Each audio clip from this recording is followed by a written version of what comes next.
Caros irmãos da Confraternização Espírita Baiana, boa noite. Saudações ao irmão Ramon. O tema de hoje será mudança íntima e espiritismo. A gente conhece mais esse termo como reforma íntima, mas nada mais é do que um sinônimo de mudança interior. E o que há de relação entre nos mudarmos ou nos modificarmos interiormente e o espiritismo? Uma primeira pergunta que pode vir à nossa mente é: por que mesmo fazer reforma íntima, mudança interior ou autotransformação? A resposta é: todo aquele que busca o seu autoaprimoramento está em processo de mudança interior. Mudança no campo dos sentimentos, das emoções, da forma de ver e sentir o mundo. E por que mesmo que temos que fazer a reforma íntima? Primeiro que nós somos seres criados para a felicidade e plenitude e, portanto, para alcançar a estas duas, precisaremos evoluir. E só evolui aquele quem busca conhecer todos os seus vícios, os seus defeitos e as suas virtudes. Não achemos que o processo de evolução é centrado apenas nas nossas falhas. Ele também precisa reconhecer que virtudes possuímos para potencializar aquilo que já temos de bom. Como filhos de Deus, e claro, considerando que Deus é soberanamente justo e bom, temos dentro de cada um de nós a bondade como herança legítima, que precisa então ser exercitada para que possa aparecer e corresponder aos anseios divinos na nossa manifestação no mundo. Quando pensamos então em autoconhecimento, em autoaprimoramento, a gente precisa perceber que tem comportamentos, atitudes, pensamentos, valores que cultivamos que guardam consonância com o nosso nível evolutivo. Aquela pergunta 919 que está em O Livro dos Espíritos, quando Santo Agostinho nos leva a uma reflexão, ela não está ali como mais uma questão a nos iluminar no campo da perspectiva filosófica da doutrina. Ela está ali para nos ensinar e nos alertar que ou nós conhecemos a verdade ou jamais nos libertaremos, como também já nos afirmou Jesus. O conhecer-se para libertar-se significa entender o que sou, como estou me portando e o que posso fazer para modificar. Não é simplesmente reconhecer-se egoísta, ciumento, possessivo ou alguém compreensivo, fraterno, colaborativo e se manter nessa condição. Conhecer por conhecer. O conhecimento só vai nos possibilitar a libertação se a partir do momento em que tomarmos ciência sobre determinada condição íntima nossa, nos esforçarmos para melhorar essa condição íntima. Isso considerando que nós estamos no nível evolutivo em que nos encontramos, ainda muito mais acostumados aos defeitos e aos vícios do que às virtudes.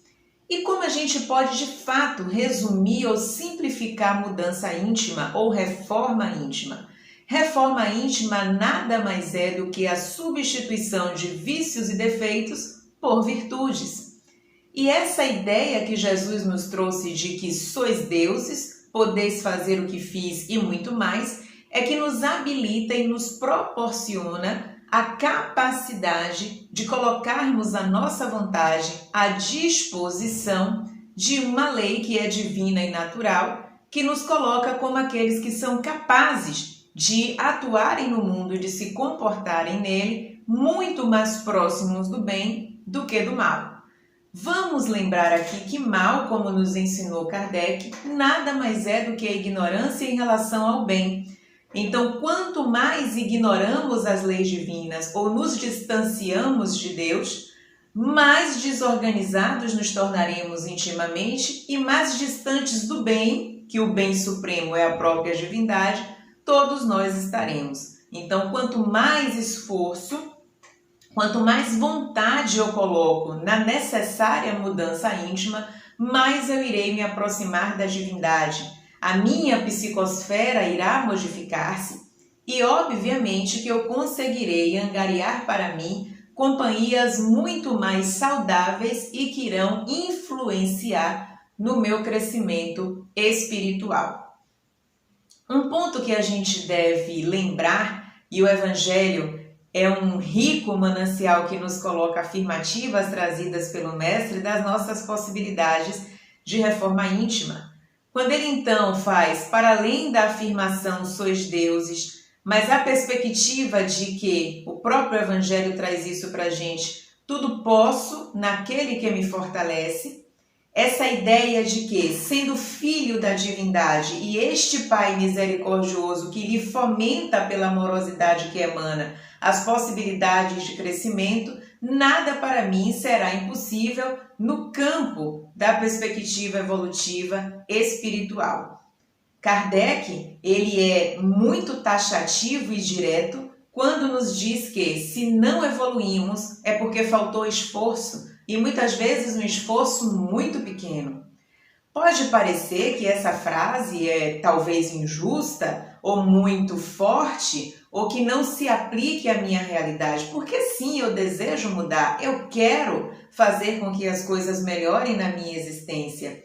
Mas a gente às vezes confunde um lampejo inicial ou um desejo de vontade com o esforço não feito depois que a vontade aparece.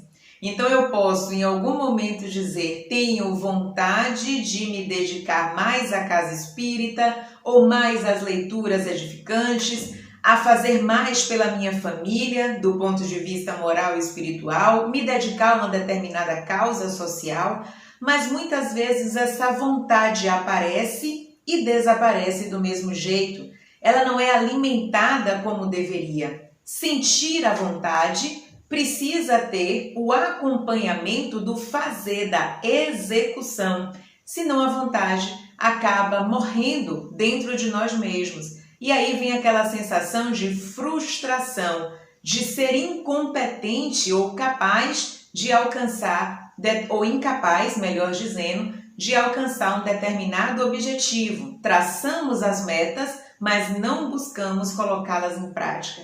E isso tem muito a ver com reforma íntima, porque quando eu estabeleço uma programação de crescimento, toda programação ou todo planejamento tem a fase de execução. É do mesmo jeito do ponto de vista moral. Se eu digo que eu irei me melhorar do ponto de vista, pensemos então, eu sou muito orgulhoso, então eu vou estabelecer para mim uma programação de redução das minhas manifestações de orgulho. Como é que eu posso, então, cuidar dessa característica, fazendo com que ela melhore? O orgulhoso, o vaidoso, ele vai precisar, então, estabelecer metas em que ele tenha mais contato com as outras pessoas, onde ele trabalhe a humildade, onde ele possa servir.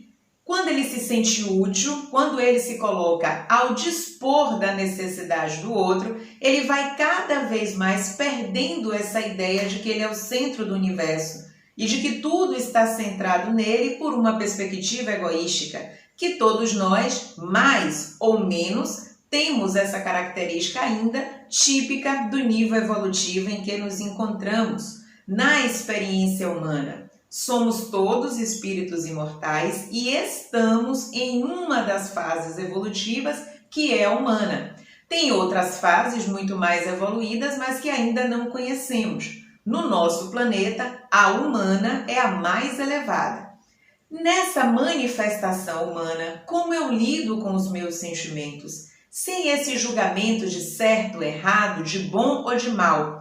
Todas as emoções e todos os sentimentos, se existem, foram concessões divinas. A questão é que direcionalidade eu dou a essas minhas emoções e aos meus sentimentos. Se eu não tiver a ira no momento adequado, eu posso não ser alguém estimulado por um sentimento para fazer determinada coisa.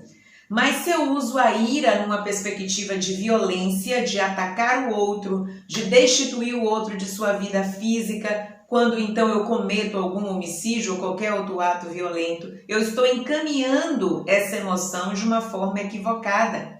A paixão, ela pode causar um desserviço se eu a utilizo de forma cega para interesses mesquinhos e particulares. Mas se eu tiver uma paixão que me move por uma causa social, por exemplo, apaixonar-se no sentido de encantar-se por determinada coisa e esse encantamento me levar à melhoria social, à garantia dos direitos, não só os direitos sociais como nós clamamos, que ainda tem uma perspectiva material, mas também a cuidar do outro, a transformar o planeta em um lugar mais habitável. A partir do momento em que eu abraço a causa ambiental, por exemplo, eu estou ajudando a minha evolução espiritual, mas contribuindo para todo o equilíbrio do orbe planetário. É nesse sentido que tudo que possuímos, medo, raiva, tristeza, alegria, regozijo, são todas condições que o Pai nos concedeu, mas que o livre-arbítrio vai determinar de que forma nós iremos utilizar, com mais ou menos equilíbrio. E é isso que determina o nosso futuro espiritual.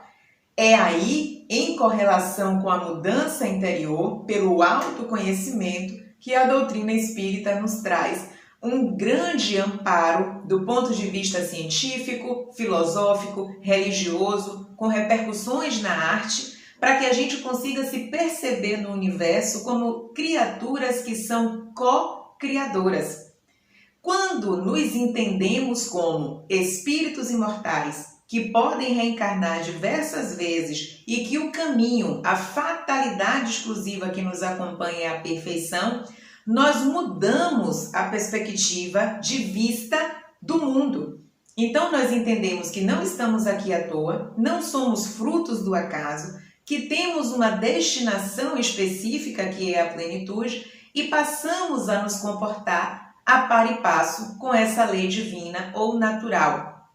Ainda estamos, mesmo que espíritas sejamos, demasiado arraigados às questões de ordem material. Ainda nos preocupamos com o status, com o dinheiro, com as contas no final do mês, em como as pessoas fazem a leitura da nossa existência no mundo, se nos consideram, se são gratas, se acham que somos pessoas muito interessantes de conviver e por aí vai. Todas as questões ainda centradas numa perspectiva material, numa perspectiva do ego, da gente ter o nosso orgulho satisfeito. Não há nada de condenável nisso, é o nosso momento evolutivo. Mas isso não dialoga como deveria com as necessidades do espírito, com os tesouros da alma que Jesus nos recomendou cultivar. Esses são perenes, duram um longo tempo e nos acompanham trazendo paz. Percebamos que quando vivemos com o objetivo exclusivo de satisfazer o outro, nos tornamos vazios. Porque muitas vezes nós estamos buscando um ideal para agradar o outro que não condiz com a nossa realidade íntima. Então a gente manifesta para a sociedade um ideal, aquilo que eu gostaria de ser, mas que não é de fato aquilo que sou. Então eu sofro, primeiro por não me reconhecer, daí a importância do autoconhecimento, e eu crio tanto uma fantasia, uma imagem de mim que acabo acreditando nela, e os meus atos vão ficando desconexos, porque eu tenho uma motivação interna particular que não condiz com os estímulos que o externo está me dando. Então a gente entra em crise. E aí a existência pode passar a não ser tão encantadora quanto todos nós desejávamos, porque estamos, em verdade, vivendo uma peça, uma grande peça teatral, onde manifestamos e apresentamos para os outros uma realidade que não é nossa, porque nós queremos ser queridos, nós queremos que as pessoas fiquem felizes por estarem ao nosso lado, mas aquela pessoa não é real. Mas se a gente olhar o amor de Jesus, o verdadeiro amor, ele aceitou todos os seus apóstolos com todos os defeitos que eles possuíam. E não eram defeitos simples ou de pouca monta o que os apóstolos apresentavam. Se nós conhecermos um pouquinho da vida de cada um deles, vamos perceber que eles tinham problemas significativos e mais, problemas que todos nós possuímos. Jesus, quando escolheu esses apóstolos e os deixou como responsáveis por disseminar o cristianismo, ele sabia bem o que estava fazendo. Era nos apóstolos que nós teríamos o nosso espelho na condição daqueles que possuem os mesmos defeitos, os mesmos vícios, mas que também têm virtudes para se iluminarem. Então ele deixou exemplos comuns, porque ele não poderia ser esse exemplo como espírito puro, mas se fez cercar por espíritos tão falhos como nós ainda nos encontramos, mas afirmou que seríamos sim aqueles que poderiam evoluir e deixou a reencarnação como essa grande possibilidade, anunciando assim a misericórdia divina. Quando ele então responde que é preciso que nasçais de novo, ele coloca então a possibilidade de termos sucessivos recomeços e possibilidades de corrigir a rota que por algum momento, em vigilância, em decisão, em consequência, ou até fruto da nossa condição evolutiva, não nos mantemos ou não nos mantivemos num determinado rumo espiritual que seria mais saudável, que não precisaria da dor e nem do sofrimento. Um outro ponto importante, quando a gente trata de reforma íntima, é a ideia que a gente tem de sofrimento e de dor. Ainda cultivamos, e quando eu falo ainda cultivamos, é de um modo geral, mas claro que nem todas as pessoas pensam de um modo igual, até porque as compreensões são distintas e vão variando à medida que os espíritos também são distintos. Quando eu digo distintos no modo de sentir, na condição espiritual e evolutiva que se encontram, mas em essência, como criaturas divinas, somos todos iguais, porque saímos todos da condição de simplicidade e ignorância, a ideia do átomo, até chegar ao arcanjo, ao espírito puro, ao máximo da iluminação e do crescimento individual que cada um vai obter. Quando falamos então em dor e sofrimento, a gente tem uma ideia que não é uma ideia incorreta ou inexata de que ou aprendemos e crescemos pelo amor ou pela dor. Mas se nós observarmos em profundidade, todos nós aprendemos sempre pelo amor. Dor e sofrimento são, em verdade, interpretações que nós possuímos de uma situação que não deixa de ser incômoda, amarga, que a gente não quer vivenciar, mas que são fruto da nossa invigilância, da nossa inconsequência ou do uso inadequado do nosso livre-arbítrio. Então, se eu tenho essa perspectiva de que eu vou colher aquilo que semeei, a consequência de um ato que eu impetrei voltará para mim como a lei da física de ação e reação. Isso não é punição e nem castigo. Isso é uma oportunidade de rever a minha escolha e reconstruir a minha rota ou caminho que eu vinha traçando. Se a gente se esforça, por exemplo, para obter uma aprovação no processo seletivo, se eu me esforço bastante, se eu dedico as minhas horas, a consequência é que eu tenha a aprovação. Se eu não me dedico da forma devida, se eu procrastino as horas de estudo, acho que já sei o suficiente, muito provavelmente eu não terei a aprovação desejada. Então, não há castigo em nenhuma das duas condições e nenhuma premiação. Há, em verdade, consequências de um determinado ato que eu cometi. Então, pensando sob essa perspectiva, não existe castigo, punição, dor, sofrimento. Existe a colheita daquilo que semeei, a cada um segundo as suas obras, e oportunidades permanentes e contínuas de refazimento de rota. Oportunidade contínua só pode ser dada por um ser misericordioso, que entende as nossas escolhas, faz com que a gente tenha novas oportunidades de refazimento, porque o desejo do Pai é que as suas criaturas sejam felizes. Nenhuma ovelha do seu rebanho ficará então solta ou dissociada de uma perspectiva e possibilidade de felicidade e regozijo nos braços do Pai. Então, sofrimento e dor, em verdade, elas não existem do modo que nós entendemos. O que possuímos e o que nos é apresentado são possibilidades educativas de retomada ao caminho que nos levará ao nosso Pai Celestial. A gente entende como dor e como sofrimento porque ainda estamos muito centrados nos prazeres de ordem sensorial.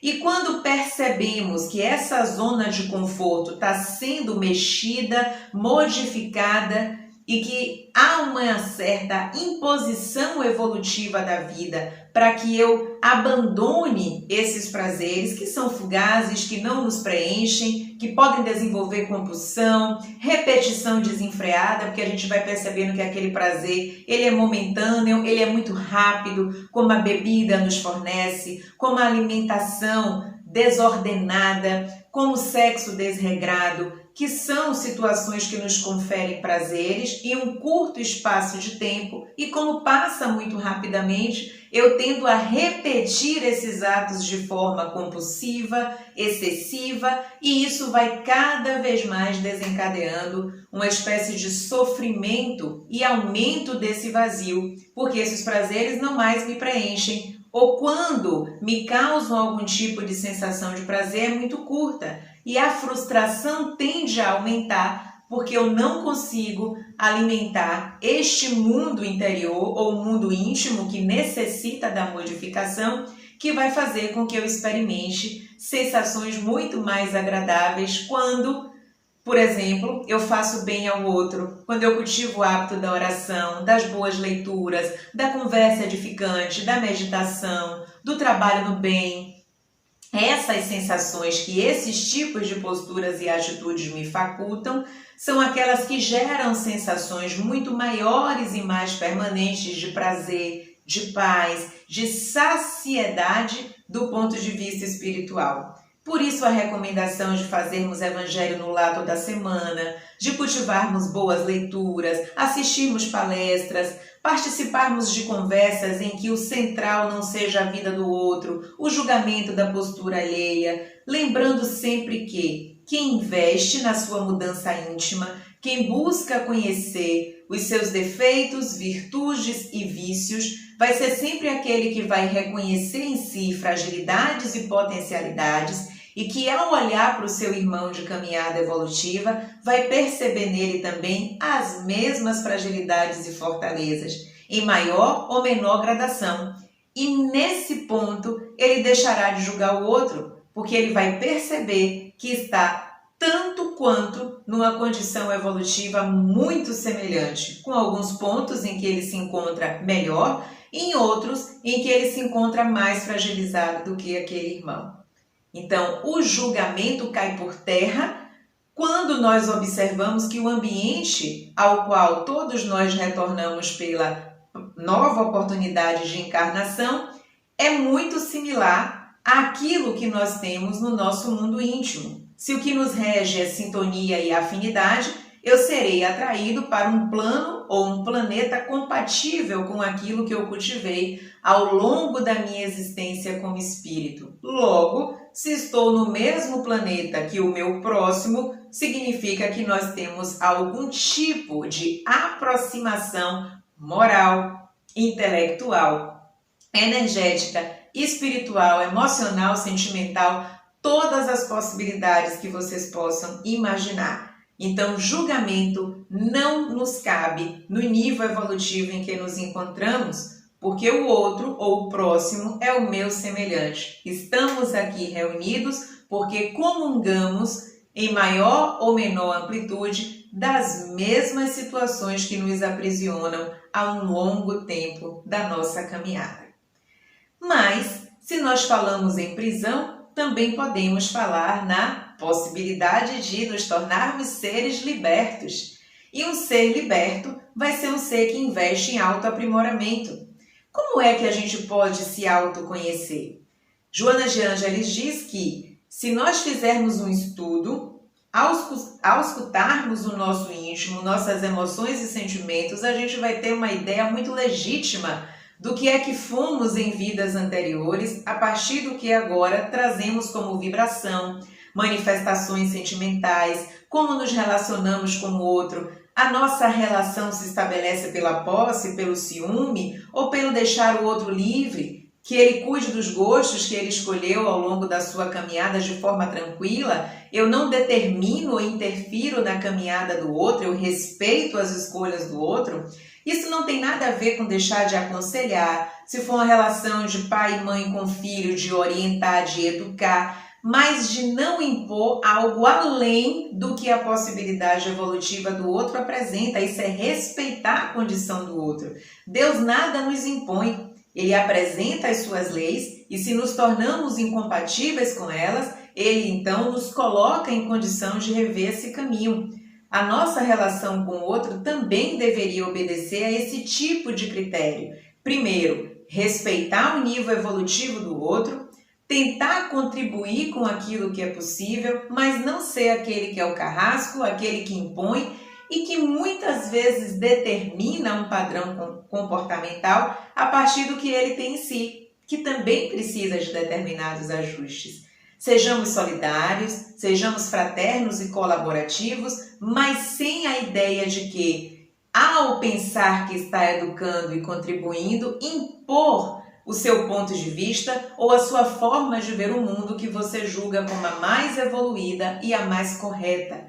Só quem busca autoaprimoramento e autoconhecimento pode fazer esse tipo de diferenciação, identificar quando está sendo inconveniente, austero, ou como ele pode ser mais bondoso.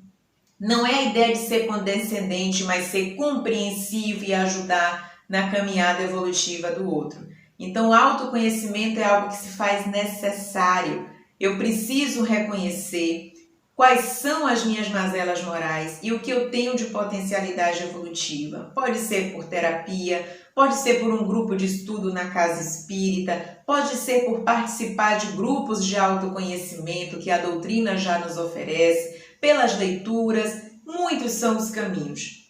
Então, se eu invisto em um processo de procurar me conhecer, ficará mais fácil, então, chegar naquela conclusão quando Sócrates nos diz, em primeiro, conhece-te a ti mesmo, e Jesus complementa, conheceis a verdade e ela vos libertará.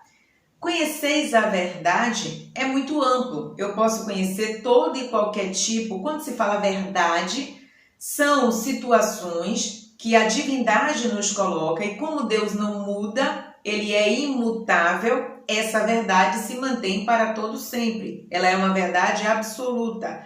Mas essas verdades que emanam da divindade, uma delas é essa perspectiva de conhecimento do meu mundo interior.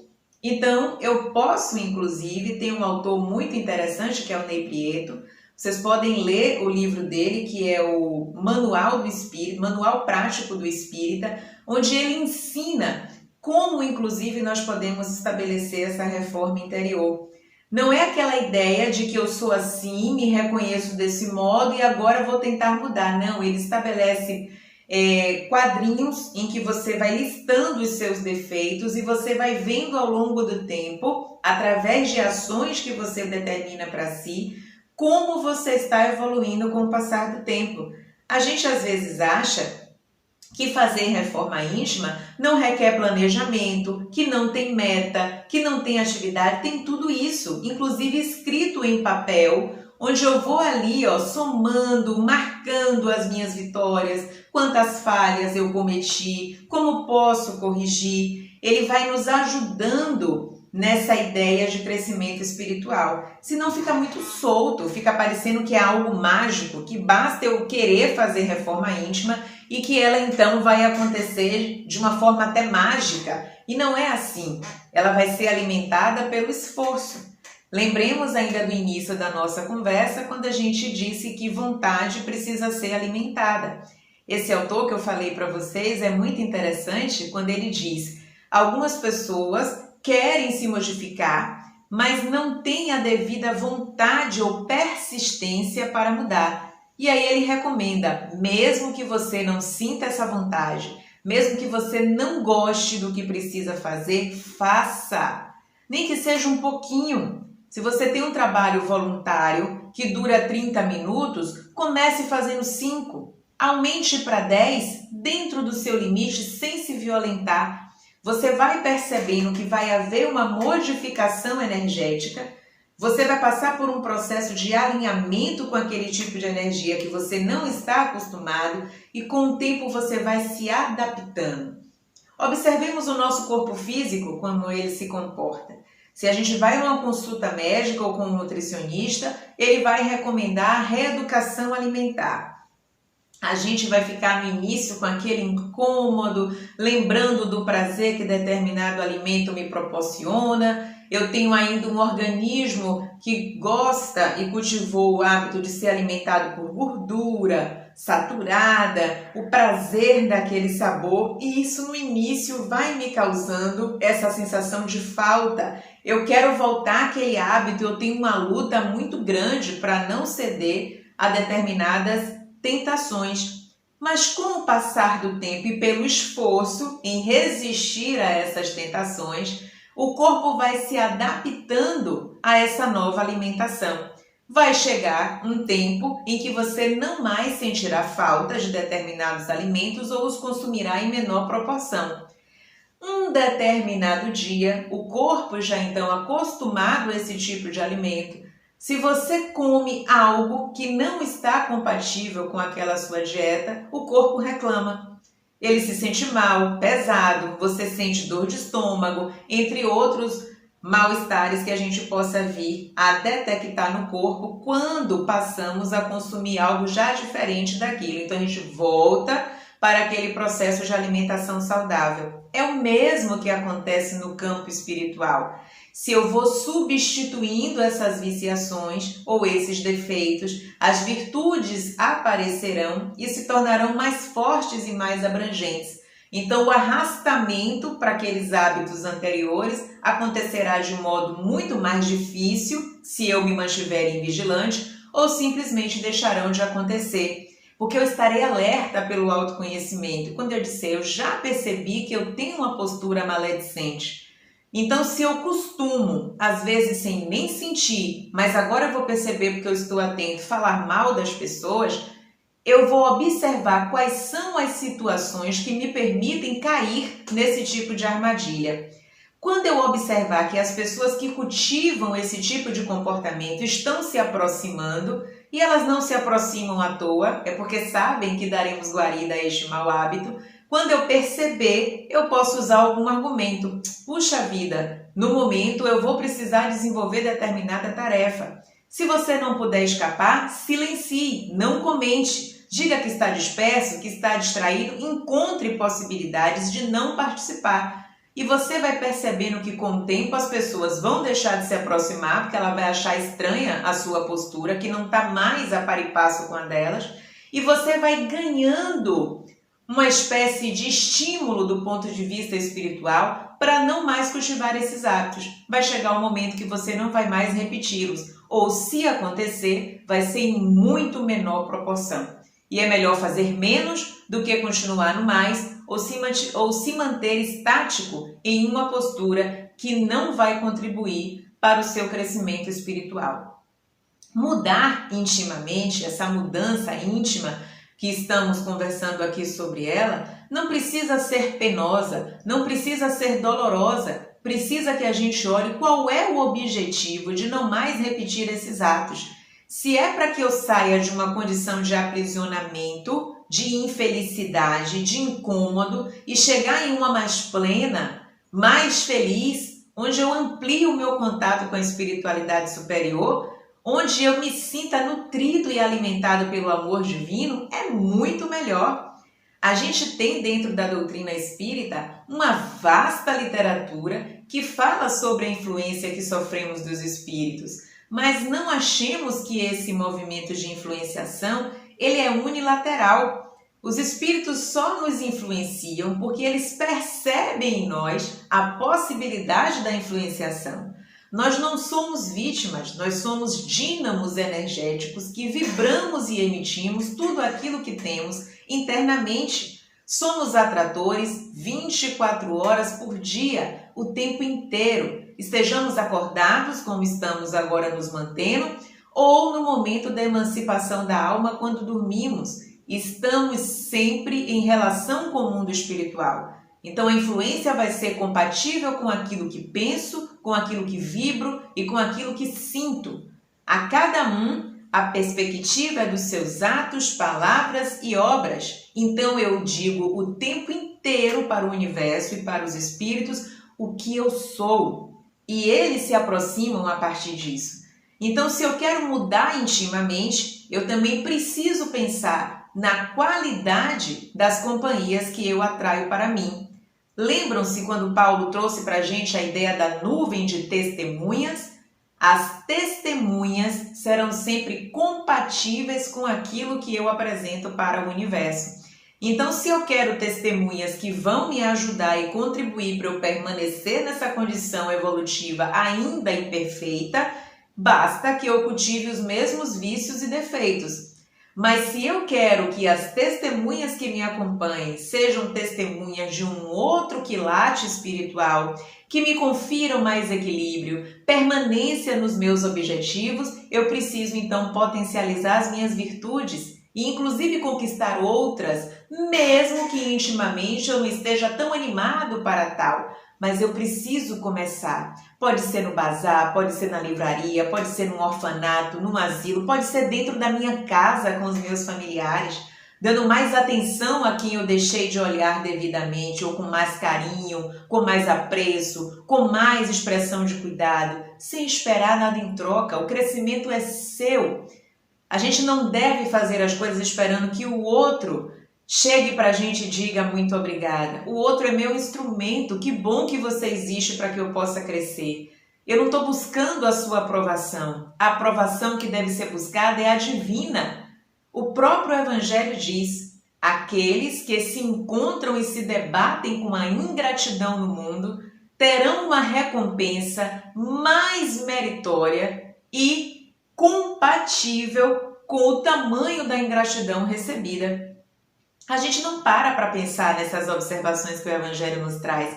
Há muito mais validade e uma compensação muito maior, inclusive porque você vence o seu orgulho a não ter a gratidão do outro para o qual você fez alguma coisa que o beneficiou. O seu mérito é maior. Imaginemos se Jesus esperasse a gratidão da humanidade pelo que ele fez.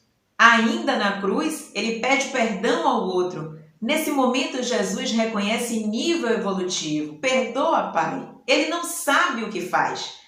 Jesus não julgou aquele soldado. Ele compreendeu a condição evolutiva e moral do outro. Ele sabia que não podia exigir do outro mais do que ele poderia dar. E o que é que a gente quer exigindo do outro recompensa? O que a gente precisa é agradecer a existência do outro, que por um dado comportamento me permite evoluir e pontuar mais do ponto de vista de um saldo espiritual. Quando a gente observa que a nossa encarnação, na nossa leitura, está rodeada de dor, sofrimentos, dificuldades, aquela sensação de que a gente está tentando sair de uma condição e não consegue, parece que tem algo nos arrastando para trás, nos puxando, nos tragando, atente. Significa que você está no auge do seu crescimento espiritual. A dificuldade é proporcional à recompensa. Logo, quanto mais desafiadora é a minha existência, maior vai ser a minha recompensa. Isso significa que Deus me dará uma compensação compatível ao meu esforço. É por isso que os espíritos dizem, e que equivocadamente interpretamos como masoquismo, que dor e sofrimento, e aí eles chamam dor e sofrimento pensando o nosso ponto de vista, são oportunidades evolutivas. Mas a gente que interpreta como dor um processo que é a colheita daquilo que nós fizemos. Por isso que se afirma que não se cresce só pela dor. Porque se nós andamos em compatibilidade com a lei do Pai, a dor não vai se apresentar. Muito pelo contrário, sempre será a felicidade a nossa meta, a nossa consequência pelas escolhas que fizemos. Ser feliz ou encontrar oportunidades educativas que chamamos de dor e sofrimento vai depender da escolha de cada um, do livre-arbítrio de cada um. Nós somos senhores do nosso destino pelo nosso livre-arbítrio. Então saibamos escolher.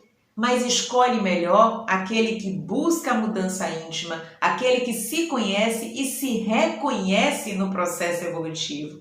Aí sim será possível traçar metas, estabelecer objetivos e ir no encalço de cada uma delas. E se cair, levante, não se penitencie. Na condição que a gente está, muitas foram as quedas, muitas terão, mas só cai quem está tentando acertar.